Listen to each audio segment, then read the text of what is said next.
एक बार अरिष्टनेमि ने महर्षि वाल्मीकि से पूछा, हे भगवान, राम कौन थे और उनको वशिष्ठ ने क्यों और क्या उपदेश किया? तब ऋषि वाल्मीकि बोले, शाप के कारण अज्ञ मनुष्य का रूप धारण किए हुए श्री विष्णु भगवान ही रामचंद्र थे। एक समय भगवान विष्णु ब्रह्मलोक में गए। सब लोगों ने उठकर उन्हें प्रणाम किया, किंतु सनत कुमार शांत चित्त स्थिर भाव से बैठे रहे। यह देखकर विष्णु को उन पर क्रोध आ गया और उन्होंने शाप दिया कि हे सनत कुमार, तुम्हें अपने निष्काम होने का गर्व है, इसलिए इस गर्व को दूर करने के लिए मैं तुम्हें शाप देता हूं कि तुम शरजन्म नाम के एक कामी राजा के रूप से पृथ्वीलोक में जन्म लोगे। यह सुनकर सनत कुमार ने विष्णु भगवान को कहा, आपको भी अपनी सर्वज्ञता पर गर्व है। मैं भी आपको शाप देता हूं कि आप अपनी सर्वज्ञता को छोड़कर कुछ दिनों तक अज्ञानी जीव बनकर भूमंडल पर वास करोगे। वही विष्णु अयोध्या के राजा दशरथ कुमार के यहाँ रामचंद्र नामक पुत्र के रूप में आए थे, और जब तक वशिष्ठ द्वारा उनको आत्मज्ञान का उपदेश नहीं हुआ था, अज्ञानी ही रहे थे। इस उपदेश के दिए जाने की कथा इस प्रकार है। एक समय जबकि रामचंद्र शैशवावस्था को समाप्त कर युवावस्था में पदार्पण कर रहे थे, तब उनके मन में यह विचार उठा कि जीवन में क्या सार है। यहाँ मनुष्य सुखरूपी मृग तृष्णा के पीछे दौड़ते दौड़ते अपना सारा जीवन बिता देते हैं, किंतु किसी को दुख से रहित सुख की प्राप्ति नहीं होती। रात दिन संसार की उलझनों में फंसे रहते हैं और कभी शांति का अनुभव नहीं करते। उत्पन्न होते हैं और कुछ दिन जीवित रहकर मर जाते हैं। कोई भी नहीं जानता कि कहाँ से आते हैं और कहाँ जाते हैं।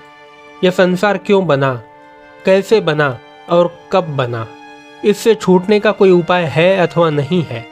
ऐसे अनेक प्रश्न रामचंद्र के मन में उठे और वे इनको सोचने में इतने लीन हो गए कि उनको अपने नित्य कर्मों और अपने खाने पीने, शयन और विहार करने में किसी प्रकार की भी रुचि नहीं रही।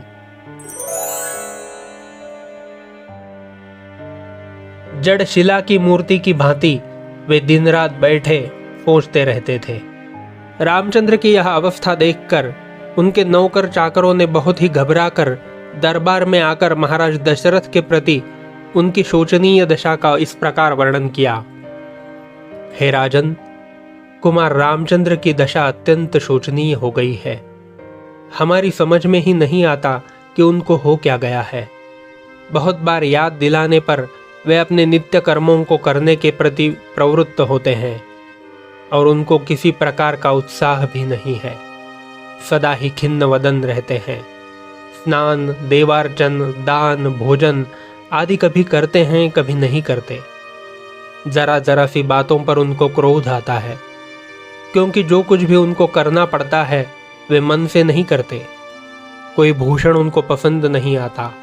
जो युवतियां उनको प्रसन्न करने के लिए उनके पास छोड़ी गई हैं, उनसे उनको बहुत ही घृणा होती है। उनको नाचते गाते और झूले में झूलते देखकर उनसे उनको द्वेष होता है। जितने सुंदर, स्वादु और मनोहर पदार्थ हैं, उनको देखकर वे नाक चढ़ा लेते हैं। सदा ही मौन रहते हैं, हास प्रहास से चिढ़ते हैं, एकांत पसंद करते हैं।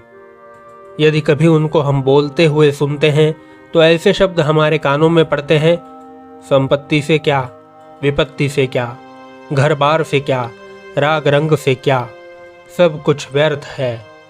किसी वस्तु से परमानंद नहीं मिलता। हम नहीं जानते कि वे क्या चाहते हैं, किस चीज़ का ध्यान करते हैं। हम केवल यही जानते हैं कि वे प्रतिदिन कृश होते जा रहे हैं, पीले पड़ते जा रहे हैं और ऐसे प्रभाहीन होते जा रहे हैं जैसे कि शरद ऋतु के अंत में वृक्ष। उनकी हालत को देखकर उनके और भाई भी दुखी रहते हैं। माताओं को भी बड़ी चिंता लग रही है। हे राजन, हम नहीं जानते कि उनके लिए क्या किया जाए, इसलिए आपको ही सूचित करने आए हैं। राजा को श्री राम की ऐसी दशा सुनकर बहुत शोक हुआ। राजसभा में विश्वामित्र, जो कि राजा दशरथ के अपनी यज्ञ रक्षा के लिए राम और लक्ष्मण को मांगने आए थे, और वशिष्ठ, जो कि उनके राजगुरु थे, वे दोनों बैठे हुए थे। यह सब बातें सुनकर और राजा को चिंतित देखकर विश्वामित्र बोले, हे राजन, यदि रामचंद्र का ऐसा हाल है तो उनको यहाँ बुलवाओ, हम उनका दुख निवृत्त करेंगे।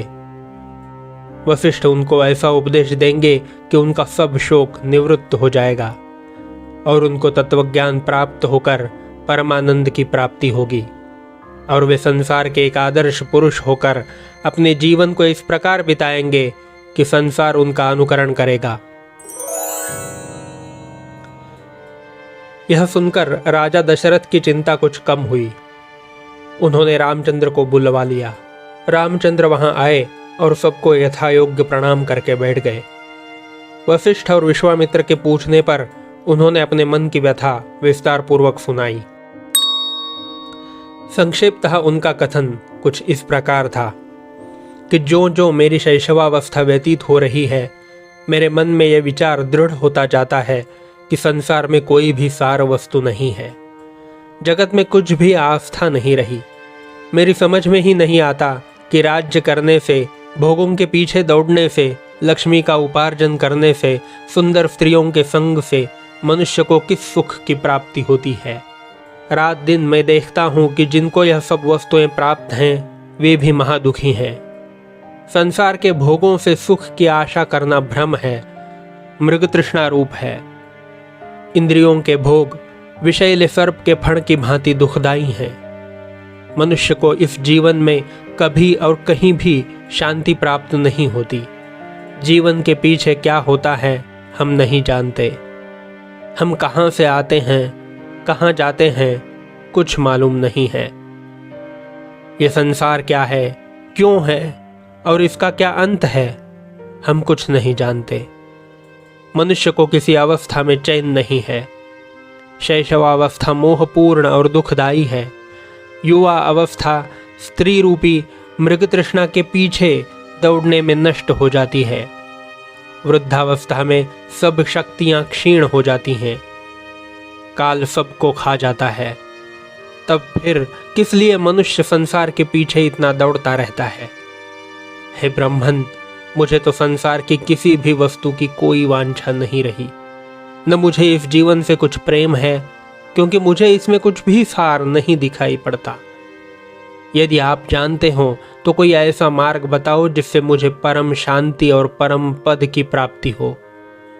मुझे आप वह मार्ग बताओ जिस पर चलने से मुझे संसार रूपी गड्ढे में न गिरना पड़े, जिससे मैं संसार में रहते हुए भी संसार के दुखों में न फंसूं।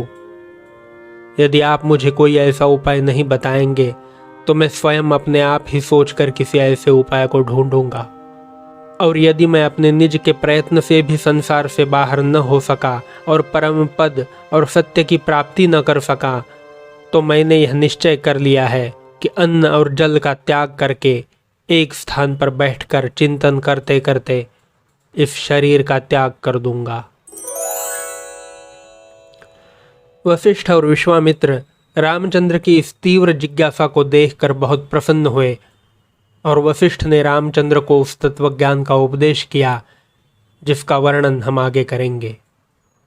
इस उपदेश को सुनकर रामचंद्र को आत्मज्ञान की प्राप्ति हुई और वे जीवन मुक्त होकर परम आनंद को प्राप्त हुए और संसार में जैसे जल में कमल रहता है वैसे रहकर आदर्श पुरुष बने। रामचंद्र के जीवन को आदर्श बनाने वाला वशिष्ठ का उपदेश ही योग वासिष्ठ नामक ग्रंथ का विषय है। अगर योग वासिष्ठ की निर्मिति की यह कथा आपको पसंद आई है तो ज़रूर इसको लाइक करना, शेयर करना और चैनल को सब्सक्राइब करना मत भूलना। धन्यवाद।